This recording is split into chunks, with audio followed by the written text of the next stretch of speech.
नमस्कार। आज हम देखेंगे कि हम कैसे कह सकते हैं कि ध्रुव स्वामिनी नाटक इतिहास एवं कल्पना का योग है। तो चलिए देखते हैं। नाटक सम्राट जयशंकर प्रसाद की अभिरुचि ऐतिहासिक नाटक लिखने की ओर अधिक रही है। उनका प्रस्तुत नाटक भी ऐतिहासिक भीति पर आधारित है। हाँ, उसमें कल्पना का भी पुट देकर उन्होंने घटनाओं को अधिक संभाव्य और मनोरम अवश्य बना दिया है। इतिहास और कल्पना के पुट की दृष्टि से ध्रुव स्वामिनी के पात्र 3 वर्गों में रखे जा सकते हैं। पहला है ऐतिहासिक पात्र और घटनाएं, अर्ध ऐतिहासिक पात्र और घटनाएं, और तीसरा है काल्पनिक पात्र और घटनाएं।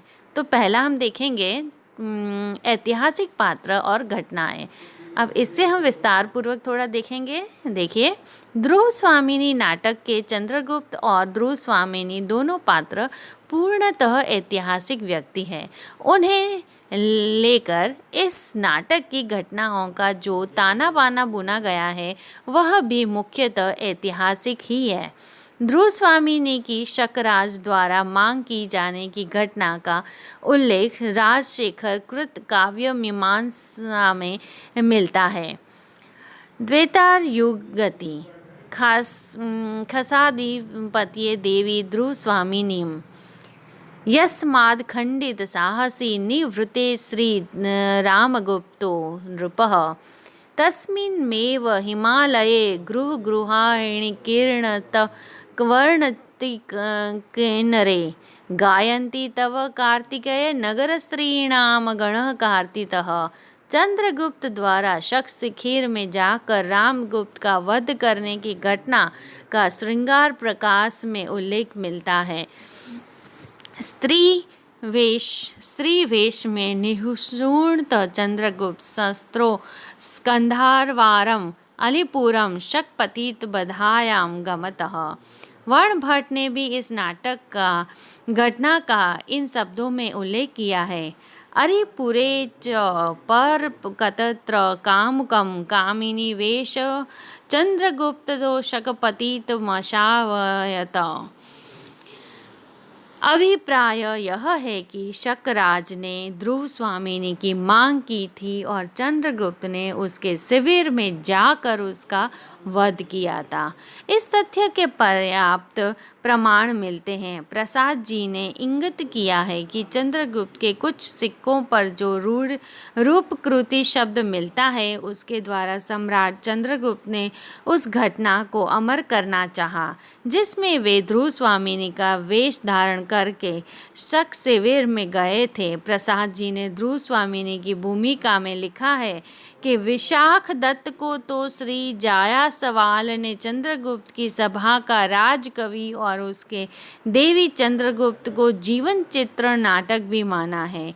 यह प्रश्न अवश्य है कुछ कुतूहल से भरा हुआ कि विशाख दत्त ने अपने दोनों नाटकों का नायक चंद्रगुप्त नामधारी व्यक्ति को ही क्यों बनाया, परंतु श्री तेलंग ने तो विशाख दत्त को 7वीं शताब्दी में अवंती वर्मा का आश्रित कवि माना है, क्योंकि मुद्रा राक्षस की किसी प्राचीन प्रति में उन्हें मुद्रा राक्षस के भरतवाक्य पार्थिव चंद्रगुप्त के स्थान पर पार्थिवोविंतरी वर्मा की भी मिला है।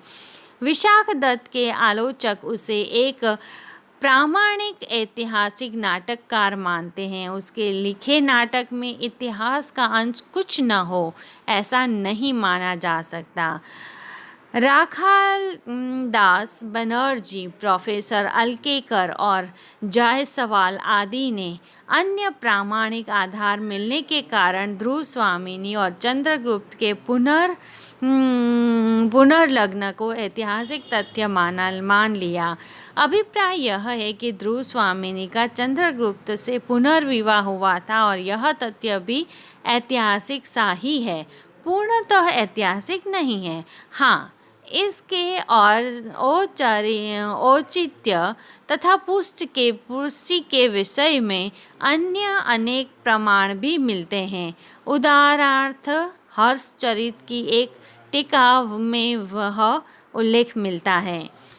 शका नाम आचार्यः शका विपतिः चंद्रगुप्त भार्तुर्जाया ध्रुवदेवी प्रायमायाम। चंद्रगुप्तेन ध्रुवी देवी वेशधारिणी स्त्रीवेशजन परिकृतेन रहसि व्यपावितः। अर्थात शंकों में प्रमुख द्वारा चंद्रगुप्त की भाभी ध्रुव स्वामिनी की मांग रखे जाने पर उसे चंद्रगुप्त ने स्त्री वेशधारी सहायकों की सहायता से एकांत में मार डाला था। संजात साम्रपत्र में भी इस घटना का उल्लेख मिलता है।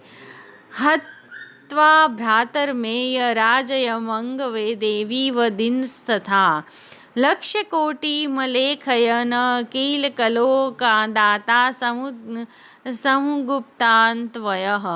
क्या कोई विद्या या सद्वा स्त्री पुनर्विवाह कर सकती है?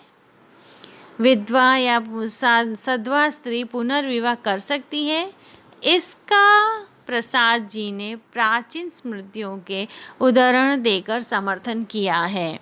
उन्होंने नाटक की भूमिका में लिखा है, विशाख दत्त के देवी चंद्रगुप्त नाटक का जितना अंश प्रकाश में आया है उसे देखकर अबुल हसन जी की वर्कमारिच वाली कथा का मिलान करके कई ऐतिहासिक विद्वानों ने शास्त्रीय दृष्टिकोण वाले आलोचकों को उत्तर देते हुए ध्रुव देवी के पुनर्लग्न को ऐतिहासिक तथ्य मान लिया है।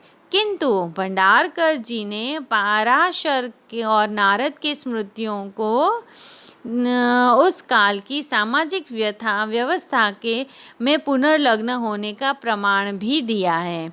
शास्त्रों में अनुकूल और प्रतिकूल होने का दोनों तरह की बातें मिल सकती हैं, परंतु जिस प्रथा के लिए विधि और निषेध दोनों तरह की सूचनाएं मिले तो इतिहास की दृष्टि से वह उस काल में संभाव्य मानी जाएगी। हाँ, समय समय पर उसमें विरोध और सुधार होंगे तो होते रहेंगे। अभिप्राय यह है कि जिस प्रकार और जिस प्रथा का प्राचीन स्मृति में उल्लेख मिलता है उसे प्रचलित मानना चाहिए। इस दृष्टि से विशाल दत्त के नाटक में ध्रुव स्वामिनी चंद्रगुप्त और रामगुप्त के विषय में यह उल्लेख मिलता है। रंपाचारिणी तातिकारिणी चकुराणा शोकेन्निता दशां तत्कालोपगतेन राहुशिरसा गुप्तदेव चान्द्रिकला पत्युक्लीव जनोचितेन चरितेनानेव पुंसतो लज्जाकोप विषाद भीत्यर्थतिभिः क्षेत्रीकृतः ताप्यते।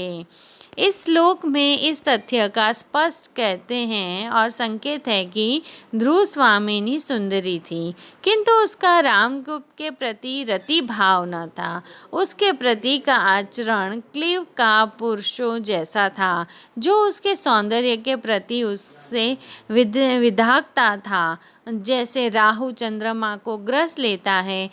यह संकेत मिल जाने पर कि ध्रुव स्वामिनी और रामगुप्त परस्पर प्रेम सूत्र में आबद्ध नहीं थे तथा रामगुप्त का आचरण बड़ा पतित और नपुंसकों का जैसा था, उनके मोक्ष के विषय में नारद जी इस व्यवस्था से